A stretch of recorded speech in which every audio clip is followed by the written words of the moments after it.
Mesdames et messieurs, bonjour et bienvenue à vous dans On se dit tout. On entend souvent parler du réseau professionnel et surtout du poids et de la valeur de ce réseau dans le développement d'une carrière. Alors, comment ça marche et surtout, comment développer son réseau professionnel? Nos expertes sont là pour vous répondre. Et ensuite, n'oubliez pas, l'interview santé va porter sur la sécheresse oculaire avec l'ophtalmo Soumaïa Ouezeni. Restez avec nous pour les détails, à tout de suite.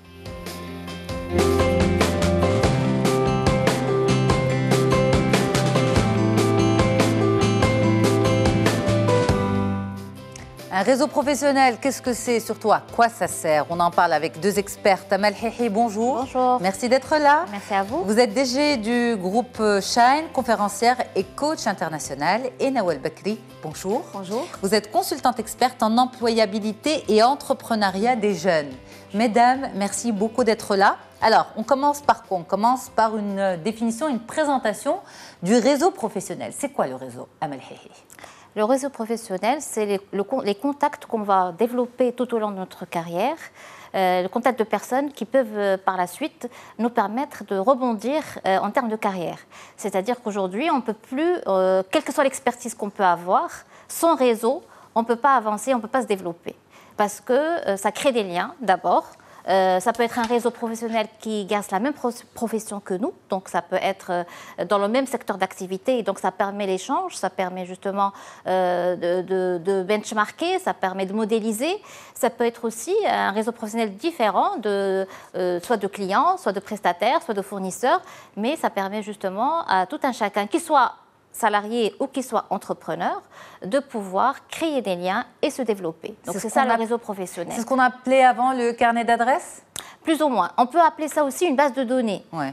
On va en parler plus tard, mais c'est vraiment, je dirais, la matière première de tout un chacun dans sa carrière professionnelle. Parce que demain après-demain, on veut se développer, on ne peut pas se développer tout seul et on ne peut pas vivre tout seul professionnellement. On a besoin de coexister, de collaborer, d'échanger et surtout de modéliser des carrières qui peuvent nous inspirer ou bien des modèles d'entrepreneurs qui peuvent nous inspirer. Ok. Alors, Nawal Bakri, un réseau, Amal Hihi l'a défini. Pour vous, est-ce qu'on commence à développer une fois qu'on s'installe vraiment dans le milieu professionnel, qu'on a pris ses marques, ou ça devrait commencer bien avant? Alors, il est recommandé de commencer bien avant. Donc, de par le travail que j'effectue, je dirais, au quotidien avec les jeunes surtout qui cherchent un peu une place dans le marché de l'emploi, c'est vraiment l'une des thématiques sur laquelle on s'arrête le plus souvent. Parce qu'aujourd'hui, effectivement, même installé dans le milieu de travail, comme l'a si bien dit Amel, même si on a de la compétence, on a de la formation, on a raflé les plus grands diplômes, mais c'est le réseau qui va nous permettre, quelque part, d'avancer, je dirais, sur un long chemin et le long terme. Donc les jeunes aujourd'hui, on essaie de leur apprendre ce mot réseau, contrairement au mot piston. Oui. Là, j'insiste beaucoup parce qu'il y a longtemps, on parlait de piston. Aujourd'hui, on parle beaucoup plus de réseau, de connexion. Et on parle de connecter. C'est quoi la nuance, la différence entre les deux? Piston, pour moi, c'est très péjoratif. C'est quelqu'un qui ramène quelqu'un dans une place qui ne lui est pas, je dirais, qui ne mérite pas quelque part. C'est juste parce que il vient quelque part d'un lien, je dirais, de connaissance pour occuper une position quelque part. Aujourd'hui, je leur dis, c'est possible de prendre cette place. Mais attention, celui qui veut pistonner quelqu'un, si cette personne ne donne pas satisfaction, ben, il est en train de, quelque part, de griller ses cartes, mais aussi les cartes de celui qui le ramène. Donc aujourd'hui, ce qu'on va faire, c'est que nous aussi, on peut, quelque part, développer notre propre méthode de piston, mais nous, on va l'appeler beaucoup plus réseau, connexion. Donc on connecte un peu les points et on leur apprend un peu que ça s'apprend dès leur situation de chercheurs d'emploi, d'étudiants, d'universitaires ou autres. On va y aller petit à petit. On commence par les plus jeunes et ensuite on va vers ceux qui sont installés dans le milieu professionnel. Un jeune étudiant qui ne connaît rien au marché de l'emploi, enfin qui ne l'a pas encore côtoyé de près, comment il peut avoir un réseau? Est-ce que c'est ses pairs et leur évolution, ou bien c'est vraiment des connexions avec les gens qui sont déjà installés dans le milieu professionnel en dehors de sa sphère familiale. Très bien. Alors, dans le réseau, il est recommandé d'avoir 10 types de personnes dans le réseau. 10 Oui, okay. 10 types de réseaux. Ça, c'est important peut-être. Donc, il faut avoir le mentor, le partenaire, le coach, celui qui rêve avec nous, celui aussi qui nous ramène un peu pour avoir les pieds sur terre. Beaucoup de personnes. Ces personnes-là, on peut les retrouver autour de la cellule familiale. Oui. On peut les retrouver auprès de nos professeurs. C'est les premiers professionnels avec lesquels on a un contact en étant étudiant. C'est notre premier réseau. C'est notre premier réseau professionnel. C'est le professeur, l'éducateur, le directeur de l'école. Et bien, si je me lie quelque part pas d'amitié, mais si j'entretiens des relations qui sont saines et qui s'inscrivent dans le temps, et bien, c'est les premiers qui peuvent déjà me recommander. Il ne faut pas oublier ça. Puis par la suite, j'insiste toujours que ces jeunes-là, aujourd'hui, et on parle de la génération Y, ils sont déjà connectés entre eux à travers les réseaux sociaux. Donc, les employeurs, les entreprises avec leur marque entreprise ou avec les employeurs qui ont aujourd'hui au minimum un compte LinkedIn ou d'autres réseaux professionnels, on ne peut pas dire que je n'ai pas accès à, je ne peux pas toucher monsieur. Aujourd'hui même, des ministres, des chefs d'État, ils ont des comptes Twitter, ils ont des comptes, je dirais, professionnels. Et quelque part, si on veut vraiment les toucher de près pour pouvoir un peu les approcher pour une fin professionnelle, c'est toujours faisable. C'est un travail de longue haleine. Tranquille. Oui.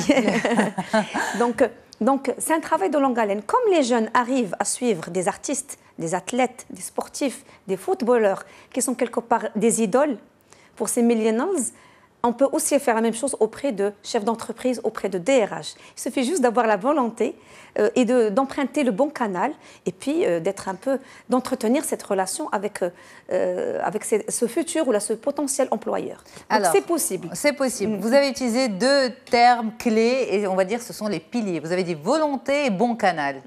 C'est-à-dire? Alors, volonté, je le répète toujours, un jeune qui cherche une première opportunité de travail ou au moins un stage, il peut très bien l'avoir s'il a de la volonté. S'il veut, il peut très bien aller s'inscrire dans des clubs, dans des associations, aller faire du bénévolat. Et c'est là où il va peut-être rencontrer son futur employeur. Moi-même, j'ai travaillé dans l'associatif en tant que structure permanente. Et ben, on a vu des gens bénévoles qui ont switché vers avoir des postes quand le poste, je dirais, s'est libéré. Donc, il y a de la volonté derrière, il y a une vision. Il y a un travail qui est fait, il y a une préparation. Donc, et pour le bon canal, par exemple, les réseaux sociaux comme LinkedIn, les réseaux sociaux professionnels? Même sur Facebook. Il y a Facebook, on a LinkedIn. Facebook, on a déjà pas mal de gens qu'on peut rencontrer déjà dans des conférences auxquelles on a accès gratuitement aujourd'hui. Et bien, ces jeux-là, ils peuvent dédier une après-midi ou 2 heures par semaine à aller voir ce qui se passe par ailleurs, aller à l'espace de foires et d'exposition, il y a toujours des foires sectorielles, aller à des conférences, on en a beaucoup au moins dans cet axe, je dirais, de Casaraba. Et là, on peut rencontrer notre futur employeur, on va échanger des cartes visite, on va connaître un peu l'entreprise. Là, on rentre dans vraiment détails. Il faut avoir sa carte visite déjà très tôt. Oui, étudiant. Même étudiant. Je le fais avec les jeunes. On leur dit nom, prénom, et puis peut-être la filiale, ou la matière où est-ce qu'on est, et avec des coordonnées, avec un mail professionnel, un téléphone, voire même un profil LinkedIn. Et rien n'empêche qu'on peut, ça ne coûte pas très cher, on peut en avoir 500 à 200 dirhams, ou on peut même les imprimer juste au coin de la rue. Mais c'est toujours un moyen d'impacter et d'avoir cet esprit d'échange avec un professionnel. Parce que le professionnel, quand quelque part il vous donne la carte, il attend une carte de l'autre côté. Donc ne soyez pas frustrés parce que vous n'avez rien à donner, mais donnez une petite carte quelque part qui résume un peu juste les coordonnées et qui va susciter un peu quelque part l'intérêt de futurs employeurs. Ça peut impressionner justement un jeune, pas encore diplômé, étudiant qui donne une carte? De la part du jeune, c'est-à-dire le jeune peut être impressionné, ou c'est le contraire? C'est le contraire. L'interlocuteur, on va dire un professionnel installé dans le monde des affaires, peut être impressionné par ce profil de jeune qui arrive avec sa carte? Il peut être touché parce qu'il va se dire, voilà, c'est une personne qui a osé quand même approcher et qui est surtout préparée, qui vient me rencontrer avec déjà une carte de visite qui est déjà faite. Donc c'est plutôt novateur parce qu'on n'a pas l'habitude de voir des jeunes avec des cartes de visite, c'est clair. Ça peut être touchant, ça peut aussi donner un signe de volonté, comme tu disais tout à l'heure, Nawel, de la part du jeune d'intégrer le milieu professionnel. Donc c'est plutôt positif, je dirais. Maintenant, je ne pense pas que ce soit suffisant pour pouvoir pouvoir accéder à des contacts professionnels. Je pense que c'est un début, c'est un bon début, mais il y a beaucoup plus de travail à faire, et il faut le dire, c'est pas aussi facile que ça. C'est-à-dire que, on le sait tous, construire un réseau, ça demande du temps, ça demande de l'énergie, et ça demande surtout du travail. Énormément de travail. Un réseau, on peut passer plusieurs années à construire un réseau. Ça ne se fait pas du jour au lendemain. Parce que les personnes que vous allez voir avec une carte de visite, ils ont aussi besoin d'être confortés dans leur choix. Ils ont aussi besoin de savoir si vous avez une expérience, une expertise. Ils ont besoin de savoir quel est votre savoir-faire. Et c'est vrai qu'aujourd'hui, je peux dire que c'est un bon début, mais ce n'est pas suffisant. Donc, moi, j'insiste énormément sur le fait de dire que le réseau professionnel, c'est quelque chose de dynamique. C'est une matière première pour toute personne qui va mettre le pied dans la carrière professionnelle, que ce soit en tant que salarié ou que ce soit en tant qu'entrepreneur. C'est vraiment la matière première. C'est comme si je vous dis, vous allez fabriquer des t-shirts, mais sans tissu. C'est pas possible. C'est pas possible. Évoluer en termes de carrière professionnelle, c'est d'abord avoir une base de données de personnes qui vont vous repérer ou que vous pouvez solliciter en cas de besoin? Plutôt solliciter en cas de besoin. Ils ne vont pas vous repérer tout de suite, ça c'est sûr. Ce n'est pas des chasseurs de tête? Non, non, pas du tout. Mais c'est constituer une base de données avec des personnes qui sont en rapport avec l'activité que vous voulez faire ou que vous faites, et qui sont aussi en rapport, si c'est un étudiant, en rapport avec le domaine de prédilection qui va te permettre d'aller chercher du travail plus tard. Ça ne sert à rien d'avoir une base de données avec je ne sais pas combien trop de contacts, alors, parce qu'on risque de se perdre. Pardon, mais est-ce que c'est un acte pensé? Est-ce que je me dis, bon, là, je suis en train de constituer mon carnet d'adresses, lui, je garde, elle, j'élimine? Alors, constituer un carnet d'adresses, c'est clair qu'au départ, on peut aller un peu à l'aveuglette, je dirais, et constituer, avoir un maximum de personnes répertoriées, mais par la suite, il va falloir qualifier cette base de données. Ça veut dire quoi, qualifier cette base de données? Ça veut dire que je vais mettre quelles sont les personnes qui peuvent, que je peux contacter pour proposer un service, ou bien que je peux appeler pour proposer mon CV, qui est en rapport avec mon activité. Donc, je vais plutôt, je dirais, filtrer ce réseau pour que ça soit pas... Parce qu'on peut avoir un super réseau professionnel avec énormément de contacts, mais ce n'est pas qualitatif. Okay. Il faut quand même garder en mémoire ce côté qualitatif qui est très important. Alors, ce côté qualitatif, est-ce qu'il peut parfois sembler opportuniste? Est-ce qu'il faut l'assumer, de se dire mon réseau professionnel, il y a de l'opportunisme dans ça? Je l'assume pleinement. Tout à fait. Donc, ça ne vous choque pas? Non, non. Il faut être utilitaire dans la culture de ce réseau-là. Parce que quand je fais un réseau, il y a deux choses. Je le fais quelque part, elle l'a bien dit, quand je fais un réseau, je donne de mon temps, je donne de mes efforts. J'assiste peut-être à des événements. Je fais beaucoup de choses, mais quelque part, de mon point de vue, il y a quelque part de l'intérêt.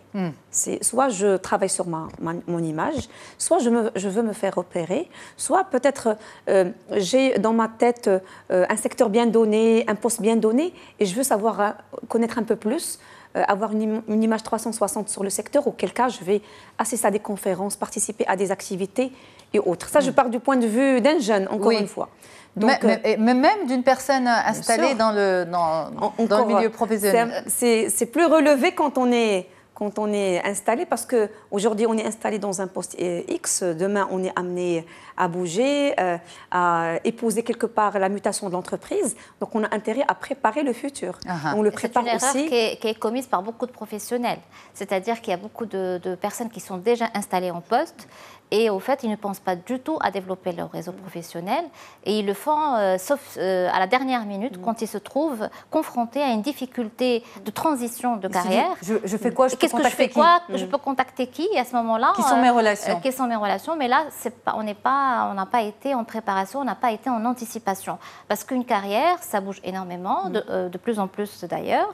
Et donc, ça fait partie... Mais ça veut dire quoi? C'est comme quand on joue seul au solitaire. Je pose mes cartes et je dis, bon, cette ligne, cette rangée va me servir un changement de job. Cette ligne va me servir à développer mes compétences. Non, c'est pas comme ça. Non, c'est pas comme ça du tout. C'est pas comme ça du tout. C'est-à-dire qu'un salarié qui est en poste, d'abord, dans un premier temps, il va avoir tendance à développer un réseau professionnel dans le même secteur d'activité. Peut-être dans la même entreprise, et d'abord. Voire même c'est conseillé de le faire dans la même entreprise. Et la plupart des gens font cette erreur-là. C'est-à-dire que moi, je reçois souvent des managers qui viennent d'être nommés managers, mais qui n'ont pas eu la présence d'esprit de développer leur réseau professionnel en interne. Et donc, quand tu deviens manager, pour faire passer des décisions, pour pouvoir influencer en interne, c'est très compliqué parce qu'on n'a pas tissé des relations, parce qu'on n'a pas créé de liens, parce qu'on n'a pas créé de contacts. Mais pardon, Amel, ces liens dont vous parlez, dans ce contexte particulier, c'est des liens professionnels ou humainement personnel? Alors, cette question, je pense qu'on va revenir plus tard parce qu'il y a une différence entre l'homme et la femme. Je ne sais pas si on peut en parler tout de suite. Allez-y. Parce qu'au fait, ce n'est pas du tout la même manière. Parce que la question arrivait plus tard. Oui, non, mais ce n'est pas grave. Allez-y, je l'orienterai d'une autre manière. C'est pas grave. Au fait, les hommes et les femmes ne vont pas du tout développer le réseau de la même manière. Du tout. On en parlera tout à l'heure. J'ai des chiffres à partager avec vous. C'est-à-dire que l'homme, lui, il est vraiment très business. Il est plutôt... Il n'a aucun mal à se dire, c'est vraiment très clair dans sa tête, et il va se dire, celui-là, il va me servir pour ça, celui-là va me... Et il n'a pas de problème avec ça. Il est beaucoup plus opportuniste. La femme, dans le développement de son réseau, elle va avoir tendance à vouloir créer une relation d'abord de confiance. Il faut qu'elle soit à l'aise avec les personnes avec lesquelles elle va créer une relation. Donc, il y a un peu d'émotionnel qui va rentrer en jeu, et il y a moins d'opportunisme que chez l'homme. Donc, et le développement du réseau ne se passe pas de la même manière que ce soit un homme ou une femme. Nawel, par rapport à ce point, justement, est-ce que développer son réseau en interne, est-ce que c'est un réseau qui va être professionnel? Parce que, comme disait Amel tout à l'heure, pour peu que cette personne soit nommée manager, elle aura peut-être du mal à faire passer certaines décisions parce qu'elle n'aurait pas en amont tissé des liens avec ces personnes. Alors, est-ce que cette relation, dans ce cas-là, qui a été tissée, est-ce qu'elle est humaine, personnelle ou professionnelle? C'est un mix. C'est un mix parce qu'on ne peut pas évoluer dans une entreprise ou dans une école ou dans un établissement. Comme ça, je ramène toujours la casquette de jeunes aussi et de ceux qui sont en train de développer une démarche professionnelle. C'est qu'on a besoin des deux à la fois parce qu'on a besoin de... Quand même, on évolue dans une société, on n'évolue pas dans un couloir. Oui. On a besoin de nous imprégner de ce qui se passe à côté. On a besoin de tisser des relations. On a besoin aussi d'utiliser un peu notre intelligence émotionnelle pour pouvoir communiquer avec les gens qui sont un peu différents. Et on a aussi besoin d'avoir une petite ligue ou des gens qui vont nous supporter quand on souhaite prendre des décisions, c'est le cas du manager. Mais certains managers diront que c'est des clans. Un manager, pour qu'il puisse prendre des décisions dans une entreprise, il doit avoir des supporters. C'est un peu comme des supporters. Vous les appelez supporters. Mais d'autres les appellent des clans. Quand il y a des clans, il n'y a plus d'esprit d'équipe, il n'y a plus d'esprit d'entreprise. C'est justement, parfois, nous, on est sollicités pour ça, pour justement qu'il n'y ait pas de clans. L'idée, ce n'est pas qu'il y ait des clans. De plus en plus, on va aller vers un management, ce qu'on appelle un management agile, c'est-à-dire c'est un management en réseau, même à l'intérieur de l'entreprise, pour fluidifier la relation et pour fluidifier la prise de décision. Avoir des connexions dans différents services? Avoir des connexions dans différents services et travailler en mode projet, pratiquement, où il y a un lien hiérarchique, il existe, il est là. Mais dans la prise de décision, dans la gestion au quotidien, on travaille plutôt en réseau. Et donc, on a plusieurs personnes qui sont interconnectées pour pouvoir aller plus vite. Parce que, voilà, l'entreprise d'aujourd'hui est confrontée à une réalité du marché qui évolue très, très vite. Et on n'a plus le temps de perdre son temps sur des histoires hiérarchiques, de clans, de blocage de décision parce que la personne qui est en face, je ne m'entends pas très bien avec elle. Donc, du coup, on part beaucoup plus vers une ouverture où on responsabilise les gens pour pouvoir aller plus vite. Ça, c'est un autre sujet, mais on va dire ils se sont un peu connectés les deux. Oui. On revient vraiment... Oui, Nawel, pardon. Je voulais ramener une information aussi par rapport à d'autres qui ne sont pas des managers ou chercheurs. Je dirais, celui qui cherche un peu son chemin professionnel, il a aussi intérêt à élargir ce réseau parce que les choses changent, les entreprises changent, les secteurs changent, la méthode de gestion, elle change. On est sur de la collaboration virtuelle, on est sur des outils. Et quelque part, si cette personne-là ne prépare pas un peu le terrain avec ces nouvelles connexions de points, elle va quelque part être larguée, elle va perdre de la vitesse. Typiquement aussi pour des porteurs de projets ou des jeunes chercheurs d'emploi ou des personnes qui veulent tracer leur chemin, on dit qu'aujourd'hui, ils ne connaissent pas un peu les métiers de demain.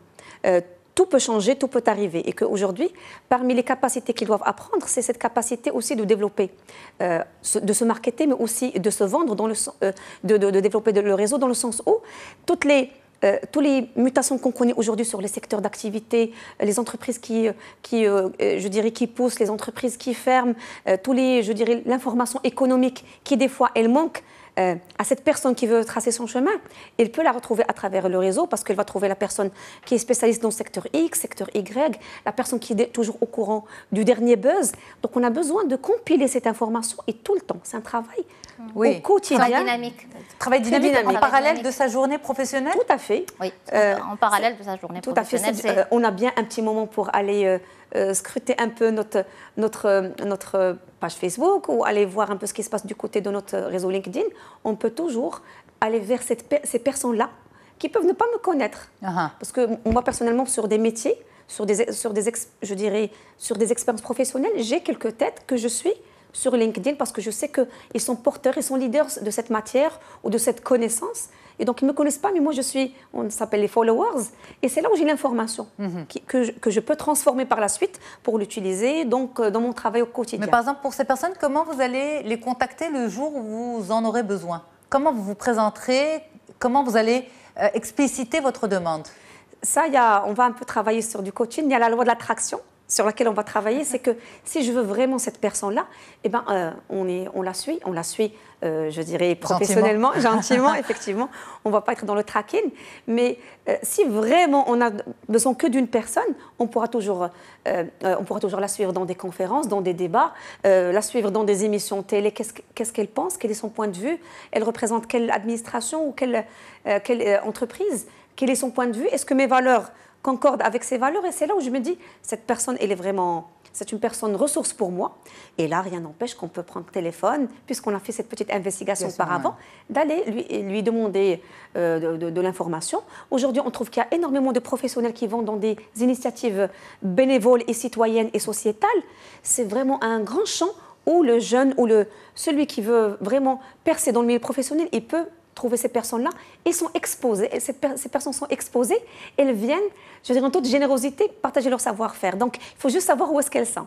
Développer son réseau, c'est pas simplement aller dans des cocktails et échanger des cartes visites. Non. C'est pas ça. Hein. Non. Je pense, la vérité, je partage avec vous en toute transparence. Aller dans des cocktails, c'est bien, ça vous donne, ça vous permet surtout de l'ouverture. Moi, je pense que c'est de l'ouverture d'esprit, c'est de l'ouverture sur de nouveaux horizons. Vous pouvez aller voir de nouvelles thématiques. Échanger des cartes, c'est bien, mais je ne pense pas que ce soit ça qui permet vraiment de développer le réseau. Il faut aller un peu plus loin, surtout dans la prise de contact. Une fois qu'on a les cartes de visite, etc., qu'est-ce qu'on en fait? Moi, je rencontre énormément de personnes qui parfois étaient salariés et qui se lancent dans l'entrepreneuriat et en transition de carrière et qui se disent, je ne sais pas pourquoi commencer, j'ai un réseau extraordinaire, je connais énormément de gens, mais qu'est-ce que j'en fais? Qu'est-ce que j'en fais? C'est pas suffisant d'avoir des cartes de visite. Il faut avoir une stratégie commerciale, marketing, de soi, de ce que je veux et de ce que. C'est impressionnant, hein, quand même. Mais c'est tout à fait normal. Qu'est-ce que je vais à qui je veux demander et qu'est-ce que je vais demander? D'accord. Mais dans le milieu professionnel, est-ce que les gens sont conscients de cette démarche et de cette stratégie autour du réseautage? Pas du tout. Alors là, pas du tout, je peux te l'assurer, Yasmine, parce que je vois énormément d'entrepreneurs qui ont une vraie expertise, un vrai savoir-faire métier, mais qui n'arrivent pas à décoller. Pourquoi? Parce que justement, ils oublient qu'ils ont une casquette de développement commercial.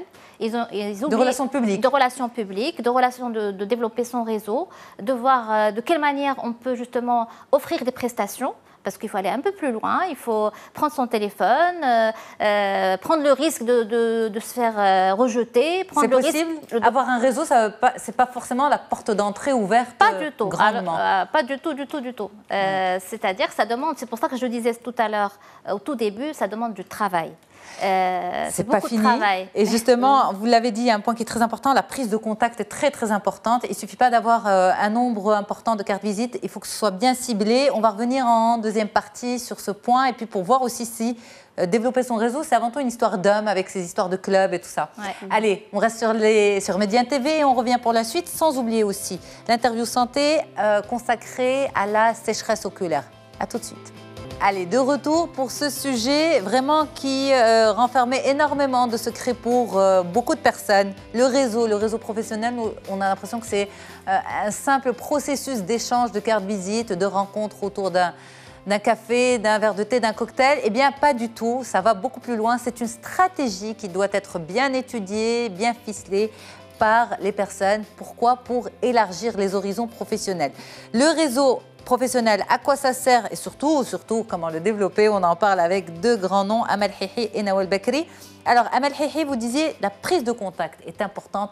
Il ne suffit pas de se retrouver avec beaucoup de cartes visites dans les poches, déballer ça quand on rentre et on oublie. C'est pas comme ça que ça marche. Pas du tout. Pas du tout, parce qu'une fois qu'on a échangé les cartes de visite, d'abord la plupart, les cartes de visite, bon, ils les mettent quelque part et ils ne savent même pas qui tu es, limite. Ils n'arrivent plus à mettre un visage sur cette carte de visite et encore moins le service que tu peux offrir. Parce que imaginez des personnes quand même qu'on cible sans solliciter de partout et je pense qu'ils reçoivent énormément de cartes de visite. Donc imaginez un peu leur état d'esprit quand ils sont face à ces cartes de visite. Alors après, c'est à la personne qui va aller vendre un service ou en tout cas peut-être chercher un emploi ou qui est en phase de transition de carrière. C'est à elle de faire le pas. C'est à elle de faire le pas, c'est à elle d'abord d'identifier ce qu'elle veut, soit en termes de changement de poste. Et c'est pour ça que c'est important d'avoir une ouverture, ne pas rester juste dans son domaine, mais d'aller vers d'autres secteurs d'activité, parce qu'on n'est pas condamné à rester dans le même secteur toute notre vie. On peut aller vers d'autres secteurs d'activité, d'où cette ouverture-là. Et il faut prendre son téléphone et essayer de décrocher des rendez-vous. Parce que si on n'arrive pas à décrocher des rendez-vous, on ne va pas aller plus loin. Mais des rendez-vous, pourquoi? C'est pour ça que je disais d'abord, soit je veux, si je suis entrepreneur et que je veux offrir mes services, je vais décrocher un rendez-vous pour tout simplement offrir mes services. Donc ça sous-entend que j'arrive déjà à passer la barrière de la secrétaire, si je n'ai pas le contact direct du responsable, et de décrocher le rendez-vous avec le responsable et de venir lui offrir un autre service. C'est déjà, je dirais, allez, 30% du travail qui est fait, parce que ce n'est pas encore gagné. Et si on est plutôt dans un salarié qui cherche à se développer ou aller vers un poste plus important, là aussi, il va falloir décrocher son téléphone et essayer d'appeler soit des cabinets de recrutement, soit des DRH, soit des contacts, une porte d'entrée dans des entreprises qu'il vise pour pouvoir ne serait-ce que présenter son CV. Alors, Nawal, par rapport à la démarche et à la stratégie que proposait Amal, à savoir cibler, viser, ne pas s'éparpiller, ne pas prendre trop de cartes inutiles, pour un jeune, est-ce que la démarche serait différente? Parce qu'un jeune, est-ce qu'il a, au début, besoin d'un maximum de contacts avant de commencer à filtrer? Est-ce qu'il peut se permettre de filtrer, d'avoir le luxe de filtrer dès le départ? C'est vrai ce que vous venez de dire. Au départ, ce qu'on dit aussi aux jeunes, c'est aller sur le terrain et essayer de capter le maximum d'informations parce que les jeunes, ils souffrent aussi d'un souci d'orientation. Ils sont au démarrage de leur carrière, tout peut arriver, tous les virages sont bons. On leur dit, osez le virage, il n'y a aucun souci. Mais juste, ayez de l'information sur le virage que vous allez prendre. C'est-à-dire, typiquement, un jeune qui est en train d'étudier une matière générique, pour ne pas aller dans les filières, qui ne sait pas qu'est-ce qu'il peut en faire, allez, on va dire commerce, gestion, management, qui est un peu générique. Et ben aujourd'hui, on a beaucoup de métiers qui sont nouveaux, on leur dit, et ben allez assister aux conférences, participez, faites du bénévolat, rentrez dans des clubs, faites du pitching, rencontrez des entreprises. On ne sait jamais si vous avez un coup de cœur pour un métier donné ou un secteur niche donné. Mais brasser le maximum d'informations, c'est juste dans votre culture générale. Le maximum de contacts aussi? De contacts, il n'y a pas de souci. Si on peut échanger... Parce que vu que c'est le sujet... C'est le sujet. Maintenant, n'oublions pas que cette culture générale, moi, je pousse beaucoup les jeunes pour la voir parce qu'on a toujours dans les entretiens d'embauche ce jeune-là qui, quelque part, il y a le silence qui s'installe et des fois, il y a l'intervieweur qui veut connaître un peu ses capacités de communication de ce jeune-là. Donc, il peut lui poser une question sur X, Y, racontez-moi ce qui s'est passé, le dernier challenge relevé, qu'est-ce que vous avez, la dernière information économique, des choses comme ça.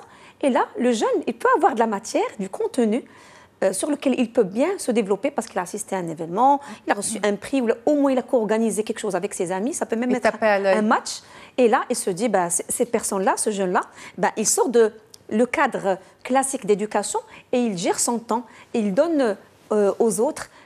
C'est quelqu'un quand même qui est organisé, structuré, qui va de l'avant, qui travaille un peu sur ses compétences. Donc, ça fait la différence quand on cultive ce réseau versus quelqu'un qui est cantonné dans un train-train quotidien et qui ne pense pas au réseau et que quand il doit être sur le marché de l'emploi, il a du mal. Ok. On va revenir à l'affaire homme-femme. Oui. Et vous l'avez dit au tout début, c'est un travail quotidien. Oui. Donc, c'est un travail quotidien, ça veut dire c'est du temps consacré à cette tâche. Quand on sait, par exemple, puisqu'on parle de réseau professionnel, ça veut dire que cet homme et cette femme travaillent. Alors, cette femme, si elle n'a pas d'autres engagements que les engagements professionnels, on va dire, elle peut peut-être le développer tranquillement. Mais quand c'est une femme qui est aussi mère, femme, épouse, je veux dire, est-ce que les choses sont, on va dire honnêtement, plus compliquées pour une professionnelle qui est à la fois mère et épouse que pour un homme ou pour un ou une célibataire? C'est plus compliqué pour plusieurs raisons. D'abord, c'est compliqué parce que la femme, elle n'a pas confiance forcément dans le développement de... Elle ne sait pas faire, d'abord. Plus qu'un homme? Plus qu'un homme. Elle ne sait pas faire dans le développement de réseau. Elle lèche. Pourquoi? Oui. Pourquoi? Parce qu'au fait, la femme, quand on parle de réseau, depuis tout à l'heure, on parle de réseau, mais on sait qu'on développe un réseau pour une finalité. Oui, professionnelle. Professionnelle. Au fait, la femme, comme je disais tout à l'heure, elle y a un peu d'émotionnel. Elle peut pas aller au-delà de cette émotion. Pour la femme, développer un réseau, et il y a une étude qui a été faite, malheureusement pas au Maroc, mais en France, qui a démontré au fait que sur 500 cadres, ça, il a été fait sur 500 cadres managers, et qui a démontré que les femmes, au fait, quand elles développent un réseau, c'est pour échanger et partager.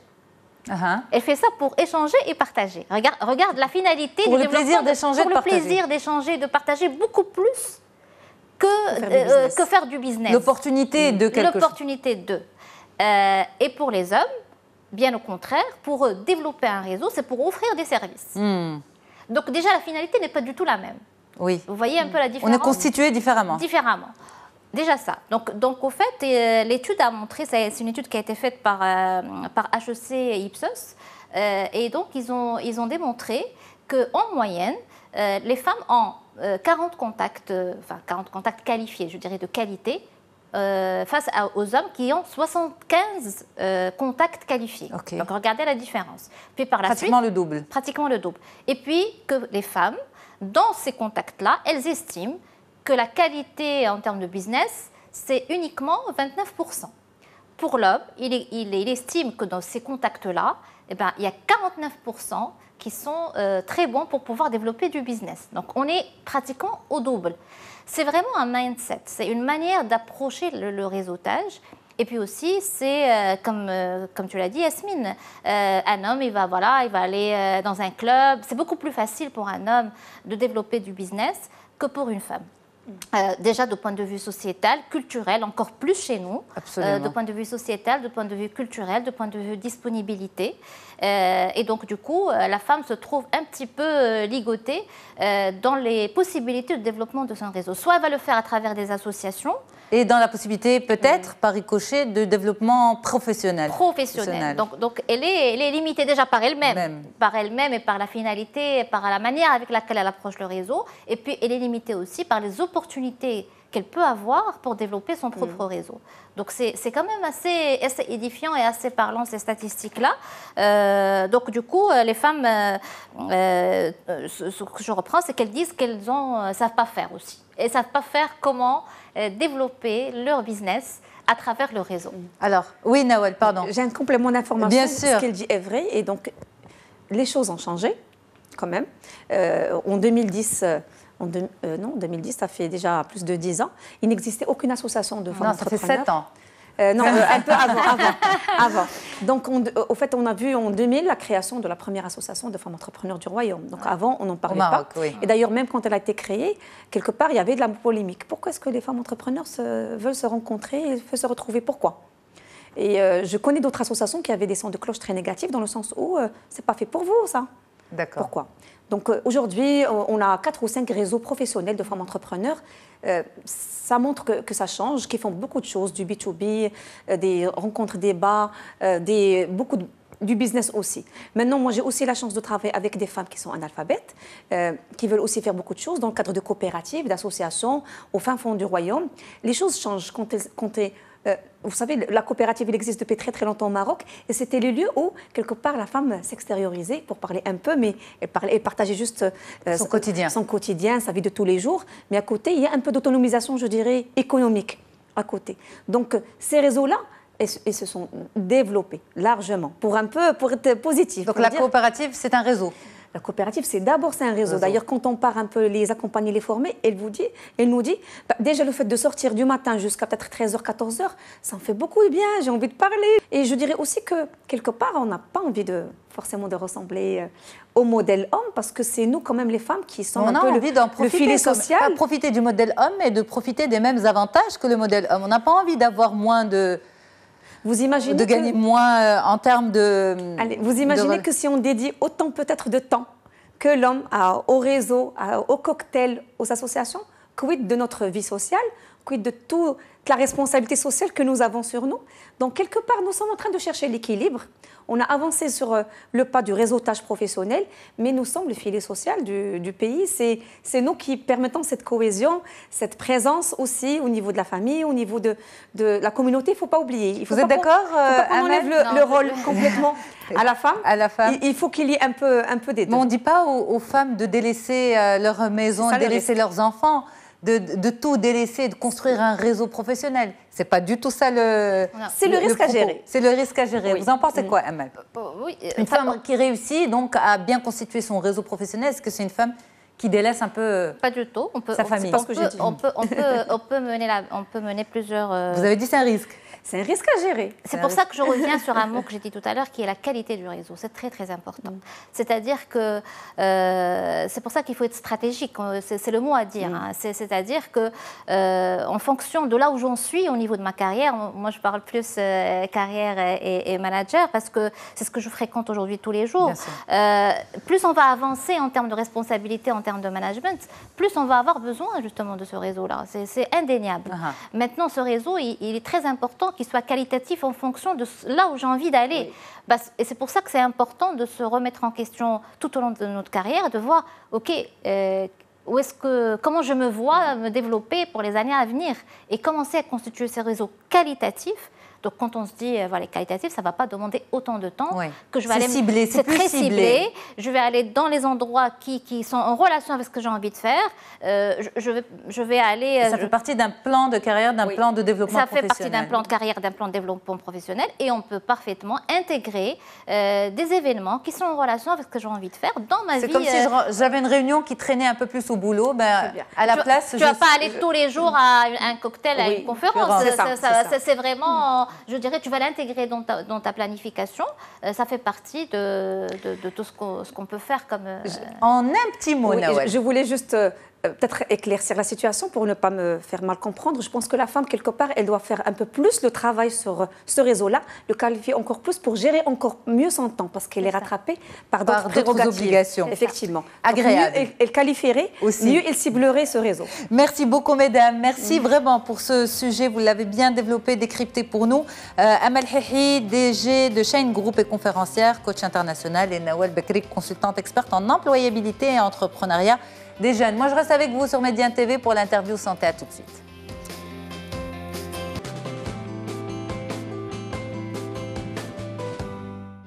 Place tout de suite à notre interview santé consacrée à la sécheresse oculaire. On en parle avec l'ophtalmo Soumeya Louazdani. Bonjour docteur. Bonjour Yasmine. Marhaba avec Mahana. Merci beaucoup d'être là. Merci pour l'invitation. Alors, vous êtes médecin ophtalmo et on va parler avec vous d'un syndrome, d'une problématique de santé qui concerne beaucoup de gens. Mais est-ce qu'on sait vraiment ce que c'est? La sécheresse oculaire, beaucoup de personnes s'en plaignent. Mais c'est quoi au juste? Est-ce que c'est vraiment une pure sensation de sécheresse au niveau des yeux? Alors, la sécheresse oculaire, c'est une sensation très irritante de ne pas avoir suffisamment de larmes dans les yeux. Okay. C'est une affection qui implique la surface oculaire et les larmes. En effet, la larme est constamment sécrétée par les glandes lacrymales principales et accessoires. Et son rôle, c'est d'humidifier la cornée, c'est de la protéger contre les agressions extérieures, les poussières, les pollens, les microbes. Et la larme, elle est constituée de 3 couches. Okay. On a la couche aqueuse qui hydrate la cornée et les 2 couches lipidiques et muciniques qui maintiennent la stabilité du film lacrymal. Okay. Les personnes qui souffrent en effet de cette sécheresse oculaire, c'est des personnes qui ont soit un problème de qualité, c'est-à-dire une larme qui n'est pas stable, qui s'évapore rapidement, ou bien un problème de quantité, ou alors l'association des deux. D'accord, donc c'est vraiment la sensation d'avoir pas suffisamment d'hydratation au niveau de l'œil. Tout à fait. Et en même temps, en préparant l'émission, je suis tombée sur une autre manifestation, c'est au contraire beaucoup de larmoiement. Effectivement, le larmoiement n'est qu'un réflexe à l'inconfort subi par l'œil. Quand on a une larme qui est instable, qui manque de qualité, le réflexe, le bon Dieu a fait qu'on ait un réflexe paradoxal pour avoir suffisamment de larmes en quantité pour essayer de compenser un petit peu la qualité manquante. Donc en fait, si on a des yeux qui larmoient beaucoup, on peut là aussi souffrir de sécheresse oculaire. Tout à fait. C'est un symptôme parmi d'autres qui nous oriente vers la sécheresse oculaire. Alors vous l'avez dit, c'est un symptôme parmi d'autres. Est-ce qu'on peut avoir une alternance entre les deux ? Sécheresse totale, c'est-à-dire vraiment yeux secs, ou bien yeux qui larmoient ? Oui, d'ailleurs, les yeux secs, ils larmoient parfois beaucoup parce qu'il y a une instabilité de film. C'est la qualité de la larme qui n'est pas suffisante. Alors, la glande essaye de produire en quantité pour essayer un petit peu de compenser. Ok, d'accord. Alors, quand on parle de syndrome des yeux secs, donc c'est un ensemble de symptômes. On a parlé principalement de 2 symptômes, cette sensation d'avoir vraiment les yeux secs, et on a parlé de ce symptôme de larmoiement. Quelles sont les autres manifestations, docteur Ouazani, de ce syndrome des yeux secs ? Alors, on peut avoir un œil rouge, on peut avoir un œil qui est photophobe, un œil qui picote. Photophobe, qui ne supporte pas la lumière. La lumière, tout à fait, soit la lumière ambiante ou bien la lumière du jour. Okay. On peut avoir des yeux qui picotent ou bien carrément une vision brouillée. C'est handicapant tout ça ? Oui, ça pourrait être handicapant parce qu'avoir une vision floue, c'est vraiment handicapant. D'accord. Avoir une vision floue, avoir la sensation de poussière dans les yeux. De sable, de corps étranger, de picotement, tout ça, des fois, ça donne envie de se frotter les yeux. D'accord. Alors, on va voir les causes et puis on va voir aussi la durée d'installation de ce malaise au niveau des yeux. Quand on a l'impression que la raison principale, ce sont les écrans et cette fameuse lumière bleue qui fait mal aux yeux. Mais en vérité, il y a un classement qui est bien au-delà de cette surconsommation des écrans. Tout à fait, les causes sont très nombrables et très multiples, mais comme vous avez dit, c'est l'exposition prolongée aux écrans de PC ou bien aux lumières bleues. Il y a d'autres causes beaucoup plus importantes. Beaucoup plus importantes, voilà, on a la cause médicamenteuse ou bien iatrogène. Certains médicaments exposent à la sécheresse oculaire, tels que les diurétiques, les bêta-bloquants, les antihistaminiques, les traitements antidépresseurs. D'accord. On a aussi l'exposition prolongée à un climat sec, humide, à la fumée de cigarette. On a certaines interventions au laser qui peuvent causer ça, c'est-à-dire la chirurgie réfractive, notamment parfois le LASIK. Mais Dieu merci, c'est une sécheresse qui est jugulée par des traitements et c'est très passager. Et on a parfois, la sécheresse oculaire peut s'intégrer dans un syndrome général dû à une auto-immunité. C'est des grands syndromes. C'est-à-dire que l'auto-immunité, elle va détruire plusieurs organes, notamment elle va toucher l'œil et elle va donner une sécheresse oculaire. Nous citons par exemple la polyarthrite rhumatoïde, le syndrome de Gouge-Rougeau-Graine, le psoriasis, le lupus et la liste est longue. Ok, alors justement, quand par exemple, que ce soit pour la consommation des médicaments, que ce soit pour des maladies auto-immunes, que l'on sait qui touchent les yeux notamment, est-ce qu'on peut faire de la prévention ? C'est-à-dire supplémenter en collyre. Tout à fait. En larmes artificielles. Tout à fait. La prévention reste le meilleur traitement pour la sécheresse oculaire et elle repose sur une bonne règle d'hygiène de vie, c'est-à-dire l'hygiène de vie. Il faut s'hydrater continuellement, boire suffisamment d'eau. Il faut éviter de s'exposer aux lumières de PC. Il faut utiliser parfois des larmes artificielles. Et maintenant, l'actualité, c'est utiliser des monodoses sans conservateur parce que le conservateur, il peut agresser la surface de l'œil. C'est le cas de certaines pathologies comme le glaucome, le traitement du glaucome? Au fait, les collyres antiglaucomateuses, elles contiennent le conservateur et comme c'est une substance qui est irritante pour l'œil... Donc on traite le glaucome, mais on agresse l'œil. On peut agresser paradoxalement l'œil, voilà. Parce qu'on voit que les personnes atteintes de glaucome et qui se traitent avec ces produits-là se retrouvent avec d'autres symptômes. C'est l'irritation. C'est l'irritation, absolument, vraiment une irritation handicapante. Effectivement, mais il y a des traitements palliatifs à ça, Dieu merci. Sinon, Donc quand on dit à un patient c'est comme ça et pas autrement, c'est pas vrai. Il y a l'alternative. Il y a l'alternative, il y a des lasers, il y a des moyens. Et parfois, on peut passer à la chirurgie quand tout est dépassé. L'ultime solution, c'est la chirurgie. D'accord. Mais alors justement, lorsqu'un médecin prescrit des médicaments, comme des antidépresseurs par exemple, on va prendre le cas des antidépresseurs ou des antihistaminiques, vous l'avez dit, ça peut donner cette sécheresse oculaire. Est-ce que normalement, en parallèle, il faut conseiller une supplémentation en larmes artificielles? Oui, il faut conseiller. Ça doit être automatique? Ça doit être presque automatique, oui, parce que ça donne l'antidépresseur ou bien l'antihistaminique, ça va provoquer une diminution de la sécrétion lacrymale. Et donc, un jour ou un autre, le patient va rapporter cette sensation désagréable d'inconfort dû à la sécheresse oculaire. Sinon, on peut prescrire des compléments alimentaires riches en oméga 3 ou bien en acide linoléique qui va stabiliser le film lacrymal. D'accord. Alors, est-ce que c'est grave, docteur? Est-ce qu'une sécheresse oculaire, c'est quelque chose qui peut évoluer en quelque chose, on va dire, au-delà du fait que ce soit contraignant, parfois handicapant? Ça pourrait être grave, oui, parce que le film lacrymal, comme on l'a signalé tout à l'heure, il a un rôle de détergent pour l'œil et de protection contre les microbes et les agressions. Un œil qui est continuellement sec, il peut s'exposer à des infections et si la cornée présente un abcès ou une kératite, elle peut être fatale pour la vision.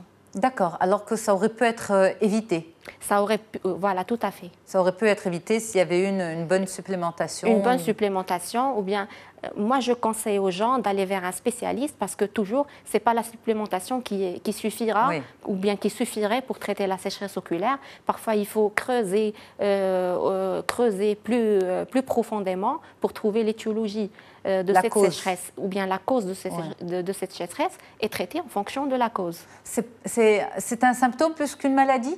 C'est un symptôme plus qu'une maladie, mais c'est un symptôme qui pourrait nous orienter vers une maladie. Vers une maladie, voilà. C'est plus le symptôme d'une maladie. Exactement. D'accord. Mais par exemple, est-ce que c'est un symptôme qui peut, par exemple, montrer éventuellement un cancer au niveau des yeux aussi, c'est possible?